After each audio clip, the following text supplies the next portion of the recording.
Perkenalkan, nama saya Eltamanda dengan NIRIM 10 20 D4 0168 kelas A angkatan 2024, Prodi Pendidikan Agama Kristen, dosen pengampu Setrianto Tarappa MTH. Di sini saya akan membahas kurikulum pendidikan agama Kristen dari pertemuan pertama sampai ke-8. Baik, kita masuk materi yang pertama, yaitu hakikat kurikulum, definisi, dan dimensi. Sailor Alexander dan Lewis pada tahun 1974 mengatakan bahwa kurikulum ialah upaya sekolah untuk mempengaruhi siswa supaya belajar baik di dalam ruang kelas, di halaman sekolah, maupun di luar sekolah.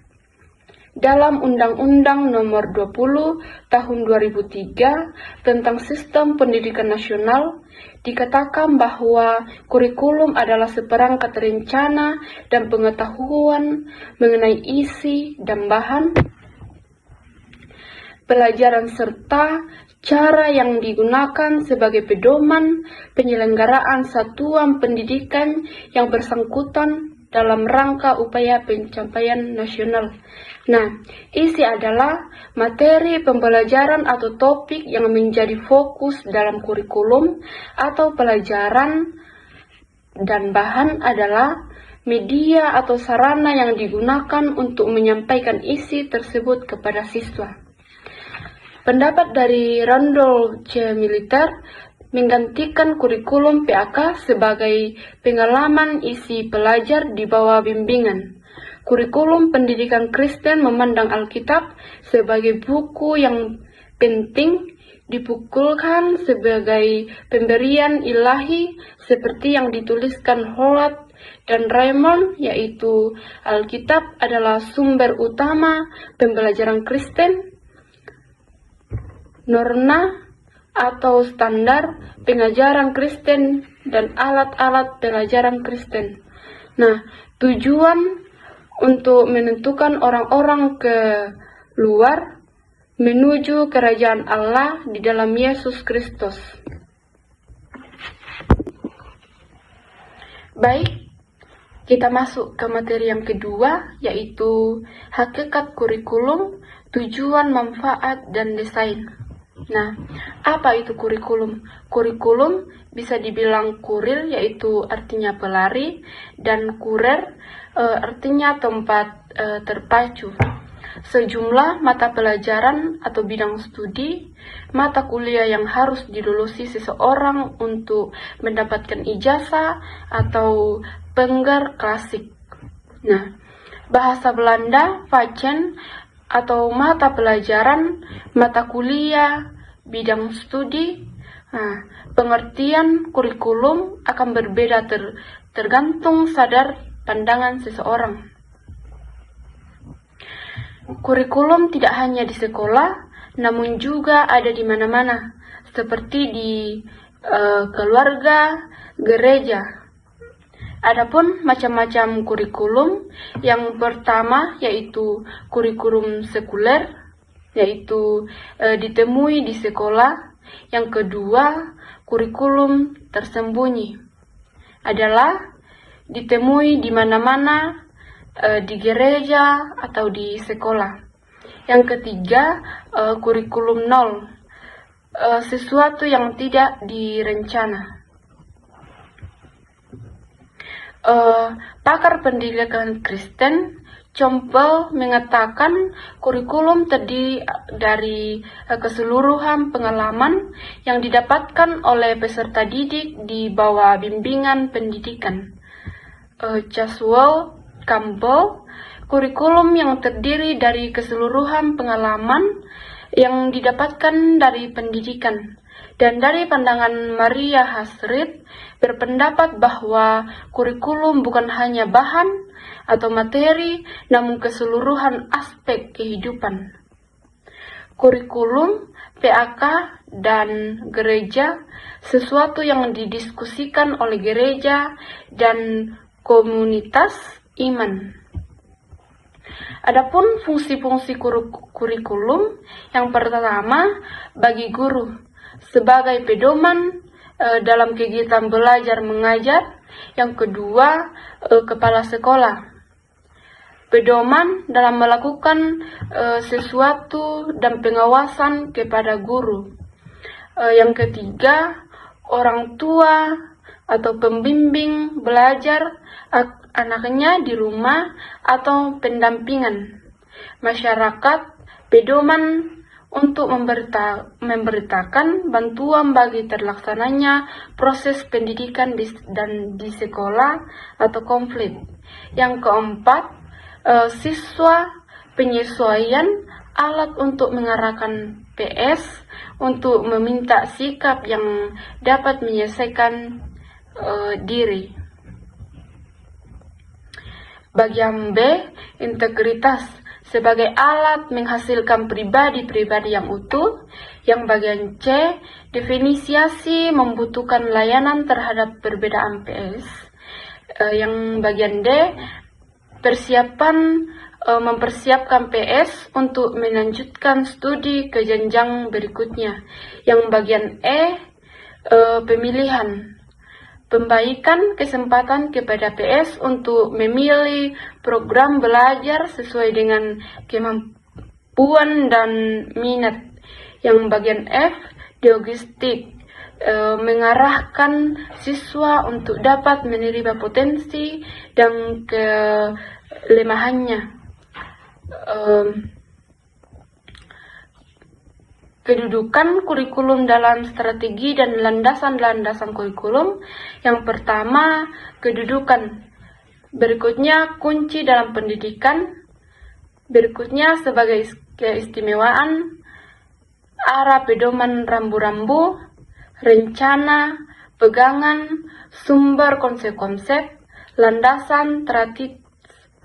Yang kedua, landasan filosofis, yaitu dasar yang berkaitan dengan pemahaman, maka dan berpikir pendidikan itu standar. Landasan psikologis, landasan ilmu pengetahuan dan teknologi iptek sebagai sarana untuk mengembangkan dan meletaskan iptek dan generasi ke generasi.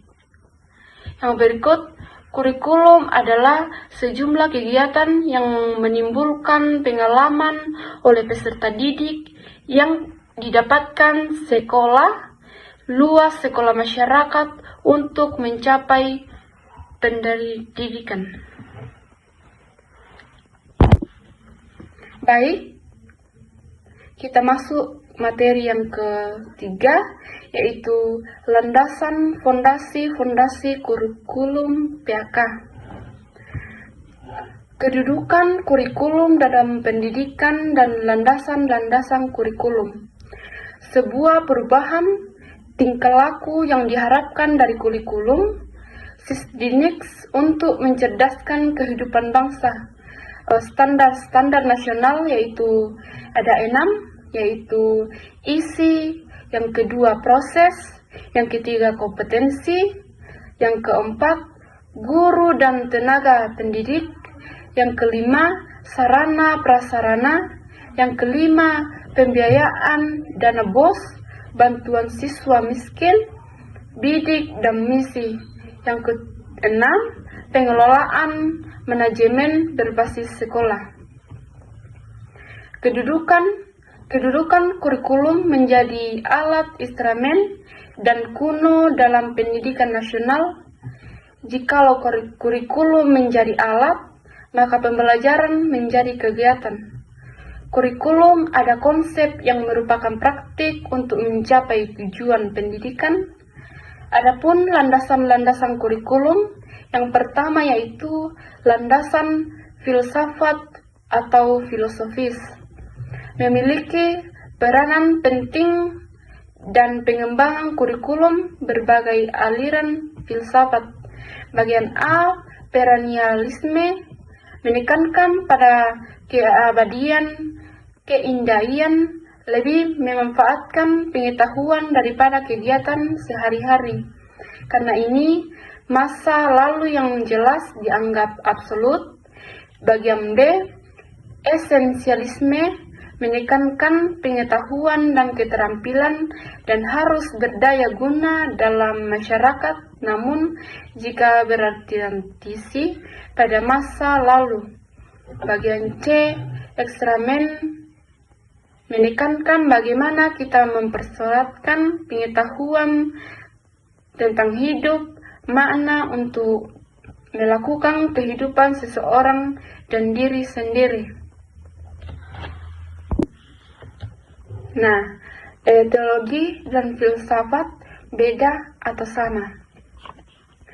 Teologi berlandaskan iman dan kepercayaan yang sumbernya dari Tuhan. Filsafat mengandalkan akal budi, logika, rasionalisme untuk manusia mempertahankan sesuatu. Bagian A, progresisme, menekankan mempersiapkan orang lain berdasarkan karakteristiknya, berpusat pada peserta didik, nasihati pengalaman, belajar dan proses. Bagian C, rekonstruksimen, menekankan pemecahan masalah, berpikir kritis, dan sejenisnya.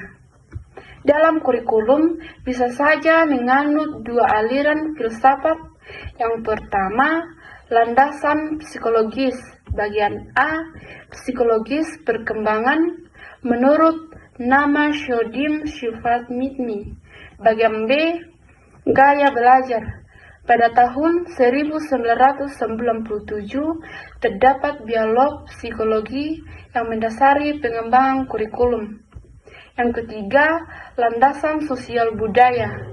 Yang keempat, landasan iptek. Salah satu yang mempengaruhi kurikulum disebabkan oleh pengembangan teknologi.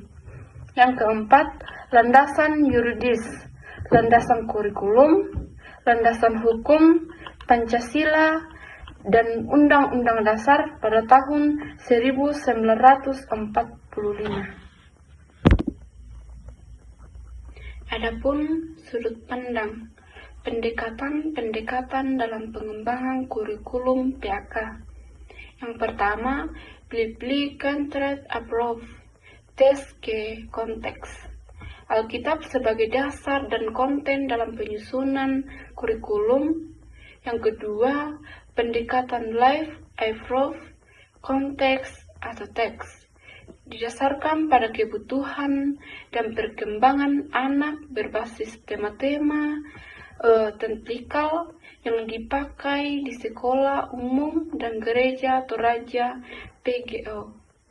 Yang ketiga, pendekatan conference-based berbasis kompetensi, menekankan keseimbangan pengetahuan, sikap, dan keterampilan. Adapun pendekatan-pendekatan di atas akan diterjemahkan ke dalam model atau pola kurikulum. Nah, model-model pengembangan kurikulum yang pertama, model administratif dari atas ke bawah.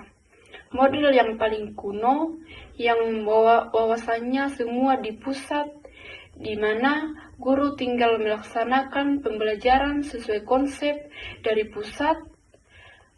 Kelemahan bisa tidak sesuai dengan konteks tempat pembelajaran dari implementasinya. Yang kedua, model grassroots dari bawah ke atas. Model ini pembuatan kurikulum dilakukan menyusun di sekolah, lalu disahkan di pusat pendidikan tinggi, SD, kabupaten, atau SMA provinsi. Menariknya, guru lebih memahami situasi sekolah sehingga disesuaikan dengan usia sekolah. Kelemahannya, tidak dapat melaksanakan ujian nasional secara sentral. Yang ketiga, model sentral atau desentral. Kerjasama antara pihak di pusat dengan guru di lapangan. Pusat mempunyai wewenang dan sebelah mempunyai wewenang. Yang keempat, model Beckham. Yang kelima, langkah untuk mengembangkan kurikulum. Model tebah, pendekatan pengembangan kurikulum dari bawah ke atas atau grassroots oleh Hilda Taba pada tahun 1090-an yang membedakan guru untuk merancang kurikulum melalui langkah induktif yang dimulai dari untuk eklepritik kepada di kelas, lalu diluas dan dilaksanakan untuk membangun kerangka kurikulum secara keseluruhan. Yang pertama, pemerintah yang berwenang harus menentukan lebih dalam lokasi wilayah yang akan dijadikan tempat uji coba yang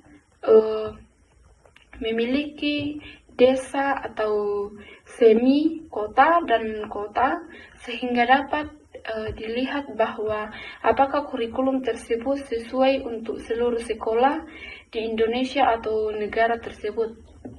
Yang kedua, membentuk TIAL atau personal. TIAN ini bukan hanya orang-orang tertentu, namun harus melibatkan ahli kurikulum yang mendefinisikan pakar atau yang belajarkan kurikulum di P6. Semua operasionalis, guru melaksanakan atau masyarakat atau orang yang paham kebutuhan dan menggunakan politik atau DPR, pemerintah, SD dan SMP atau bupati, orang yang menerbitkan. Yang ketiga, mengorganisasikan person atau membagi uraian tugas. Yang pertama, TIAN pengembangan kurikulum. Yang bagian B, tim peneliti yang sedang dipakai. Bagian C, mempelajari pembagian penyusunan kurikulum dan bagian D, berumus untuk kriteria-kriteria kurikulum yang akan disusun. Bagian 4, implementasi kurikulum yang dilakukan oleh guru di sekolah. Yang kelima, evaluasi yang dilakukan oleh guru. Yang keenam, Morer Wright Taylor harus berpusat pada peserta didik. Hal ini disesuaikan dengan kebutuhan peserta didik atau masyarakat dan pengembangan iptek. Nah, ada juga tahap-tahap pengembangan kurikulum Taylor. Yang pertama, membuat tujuan pendidik. Yang bagian B, proses pembelajaran transformasi, mempertimbangkan bakat peserta didik. Yang bagian C, organisasi pengalaman belajar, bukan hanya tentang kognitif, namun juga pengalaman belajar diterapkan dalam kehidupan sehari-hari. Bagian D, menentukan evaluasi pembelajaran. Yang berikutnya, yang nomor 6, model demonstrasi. Bagian A, sekelompok guru tanpa arah melakukan peristiwa dan pengembangan yang menghasilkan model kurikulum. Bagian B, mengelola eksperimen yang akan memutuskan inovasi baru dalam kurikulum yang lebih baik. Adapun komponen-komponen kurikulum, yang pertama, tujuan yang harus dikembangkan. Bagian A, tujuan makro, yaitu tujuan pendidikan pendidik yang meliputi profil, kelulusan atau visi dan misi kreatif yang selalu terkait dengan tujuan pendidik nasional. Bagian C, tujuan kurikuler, tujuan mata pelajaran atau bidang studi di sekolah. Yang bagian D, tujuan pembelajaran atau tugas dari guru. Yang berikut, isi atau bahan yang akan diajarkan yang didiskusikan dengan konteks dan karakteristik peserta didik, strategi secara yang dilakukan atau evaluasi. Nah, adapun dinamika kurikulum atau perubahan. Reformasi pendidikan mengaruhi pada 8 standar, yaitu yang pertama standar isi, yang kedua proses atau kenangan dan pembelajaran, yang ketiga kompetensi kelulusan, yang keempat pendidikan dan tenaga kependidikan, yang kelima standar atau sarana prasarana, yang keenam standar pembiayaan, yang ketujuh standar pengenalan. Mengapa kurikulum perlu diubah? Yang pertama, karena terjadi perubahan di zaman. Yang kedua, terjadinya perubahan teknologi. Yang ketiga, politik. Yang keempat, adanya kesalahan tentang kebutuhan masyarakat. Adapun pengembangan kurikulum di Indonesia, yang pertama, rencana pelajaran pada tahun 1947 menekankan karakter watak dalam bernegara.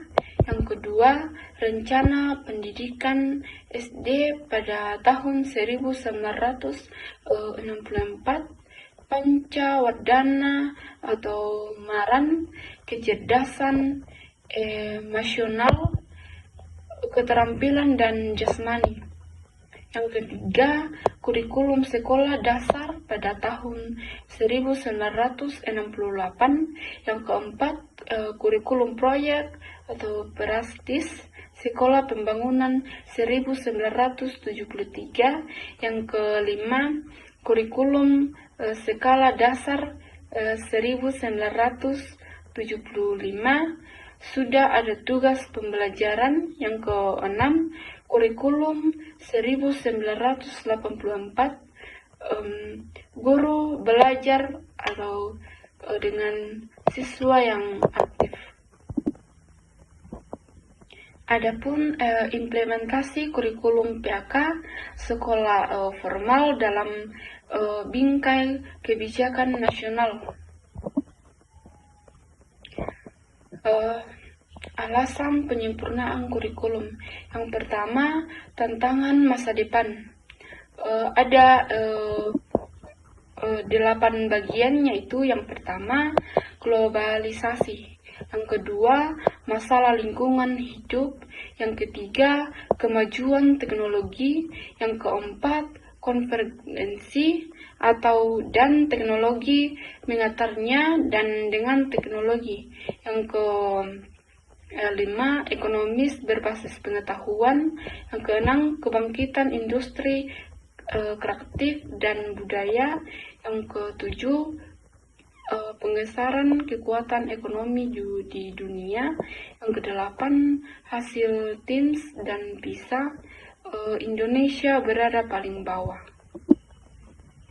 Adapun yang kedua, yaitu kompetensi di masa depan, yang ada 3 bagian, yaitu kemampuan berkomunikasi.